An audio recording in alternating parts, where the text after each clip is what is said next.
बघणार आहे एस.टी महामंडळाची गाडी न्यू आलेली आहे BS6 सरकार मान्यता ही गाडी दिलेली आहे अशोक लेलँडने। ही BS6 गाडी आहे आणि हिनो इंजन आहे। तसं आता आपण आतनं सगळं आपण पूर्ण गाडी बघणार आहे। हे आता आपण स्टीअरिंग मीटर हे न्यू वर्जन कसं दिलेलं आहे, पॉवर स्टीअरिंग दिलेलं आहे आपल्याला आणि मीटरमध्ये आपण बघणार आहे रिजनरेशन चिन्ह आलेलं आहे, त्या पुढे काम करणार आहे। आणि हे मागचं लुक आहे आतलं सगळं, एवढी भारी सीट कोचिंग विचिंग सगळं केलेलं आहे।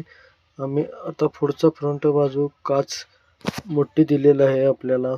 अशा तऱ्हेने आपण रिजनरेशन लागत नाही त्या कारणानं आपण त्याचं पूर्ण पॅनल खोललेलं आहे बटनाचं आणि बटन ते बघणार आहे आपण त्याचं पॅनल खोलून। हे हँडब्रेक आहे आणि त्याचे एक्सेलची सगळी बटणं आहेत।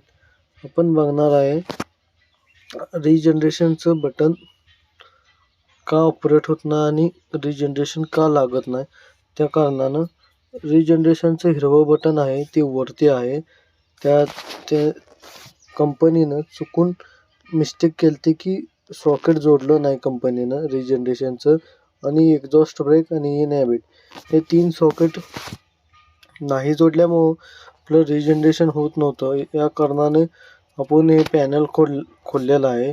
आता हे पॅनल खोलण्याचं कारण असं आहे की 3 सेकंद जो पण बटन दाबून धरत नाही तो पण आपण रिजनरेशन करू शकत नाही, आणि त्या कारणानं आपण रिजनरेशन नाही झाल्याने आपण पॅनल खोललेला आहे। आता आपण सॉकेट हुडकून रिजनरेशनच्या ह्याला लावणार आहे आणि आपण दाखवणार आहे की रिजनरेशन ह्यात कसं करावं आणि कशा पद्धतीनं आपण मॅन्युअल रिजनरेशन लावू शकते हे आपण दाखवणार आहे। आता आपण त्याचं सॉकेट जोडणार आहे। आता कसं आहे तेव्हा हे सॉकेट सगळे अडचण येत आहे, त्या कारणानं हुडकायला जरा दमवणार आहे। आता इनहॅबिट स्विच आपण सॉकेट बसवलं आहे एक्झॉस्ट ब्रेकचं, त्यानंतर इनहॅबिट स्विच बसवणार आहे।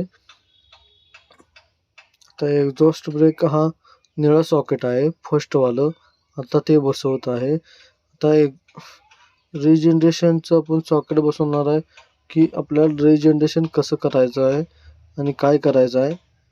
त्यानंतर आपण हे सगळं पॅनल बसवून आपल्याला मॅन्युअल रिजनरेशन लावून दाखवू शकतो आपण।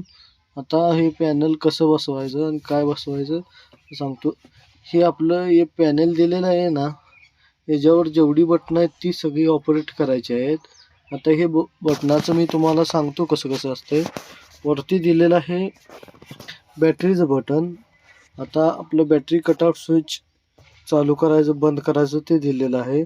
त्यानंतर एक्सटर्नल दिलेलं आहे ब्लॅकवालं बॅटरी स्विचच्या साईडला, त्यामुळं आपण जे स्विच जर चालू नाही केला तर इंडिकेटर हेडलाईट ते लागू शकत नाही का, त्यावर डायरेक्ट त्याचा करंट सगळा सप्लाय केलेला आहे। आणि निळं बटनच्या खाली दिलेलं आहे काळं एक्सटर्नल स्विच। एक्सटर्नल स्विच म्हणल्यावर आपण जर ते ऑपरेट केलं तर आपल्याला फॅन आतलं इंटेरियर सगळं लाईट सिस्टीम तुम्हाला चालू होणार आहे, पार्किंग विर्किंग सगळं। आता आपण सगळं पॅनल लावत आहे। त्यानंतर हे क्लस्टर मीटरचं पण त्यासाठी पॅनल खोललेलं आहे, कारण का हे पॅनल खोलताना एक क्लस्टर मीटरचं पॅनल खोलावं लागतं, अशामुळे आपण पॅनल खोलून घेतलेलं आहे। आता आपण क्लस्टर मीटरचं पण पॅनल बसवत आहे। आता उलटं बसवलेलं त्या कारण आपण सरळ बसवत आहे। आता आपण दाखवत आहे तुम्हाला पॅनल कसं बसवायचं। हे कसं आहे माहिती आहे का, त्याला लॉक असतात, लॉकमध्ये ते आपण जर बसवलं तरच ते आपल्याला बसते, नाही तर नाही बसू शकत। हे हँडब्रेक ह्यानी वरती दिलेला आहे, बाकीच्या बसला आपण खाली देतो खालच्या साईडला, त्या कारणानं हँडब्रेक आता ह्यानी वरती दिलेला आहे। आता आपण बघू शकतो की हँडब्रेक कुठं दिला, आणि इथं ब्ल्यूवालं बटन जे दिसते ते एक्झॉस्ट बटन आहे, एक्झॉस्ट ब्रेक बटन आहे। ह्या साईडला आपल्याला दिसतात fan button, internal light, reverse camera दिलेला आहे आपल्याला पाठीमागं, रिव्हर्स कॅमेरासाठी पण आपल्याला हे दिलं आहे। आता आपण ते सगळं पॅनल फिटिंग करून घेऊन रिजनरेशन गाडी चालू करणार आहे.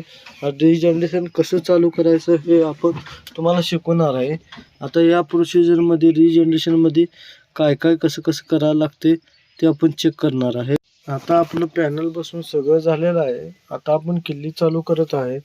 आपण किल्ली चालू केल्यानंतर आता किल्ली चालू केलेली आहे. त्यानंतर आपण क्लस्टर न्यू अपडेट बघितलं आहे. इथं रिजनरेशनचं चिन्ह दाखवत आहे. तर रिजनरेशन 4 दाखवत आहे. आता रिजनरेशन 3 सेकंद बटन दाबा असं दाखवत आहे. आता आपण बटन दाबलेलं आहे 3 सेकंद हिरवं. ग्रीनवालं बटन दाबणं जरुरी आहे. अभी रिजनरेशन स्विच ओपन झालेला आहे. आता हे रिजनरेशन वाढलेलं आहे. आपल्याला इथं RPM काटा हळूहळू वर जाताना दिसणार आहे. आता 10 RPMला काटा आहे ज्यावेळी रिजनरेशन लागायच्या आधी. आता आपला काटा हळूहळू 15 वर आलेला आहे. त्यानंतर आपला काटा 20 वर जाऊन स्टेबल राहू शकतो. स्टेबल झाल्यावर आपलं रिजनरेशन कमीत कमी 45 मिनटं होतं आणि त्यानंतर रिजनरेशन झाल्यावर हॅडलिंगला गाडी येते. तर हे सगळं आपण बघणार आहे की मागचं इंटरनल कसं आहे. त्या कारणानं रिजनरेशन आपलं झालं की आपण गाडी 10 मिनटं बंद करावी. त्यानंतर आपलं कोड सगळं जातात. धन्यवाद.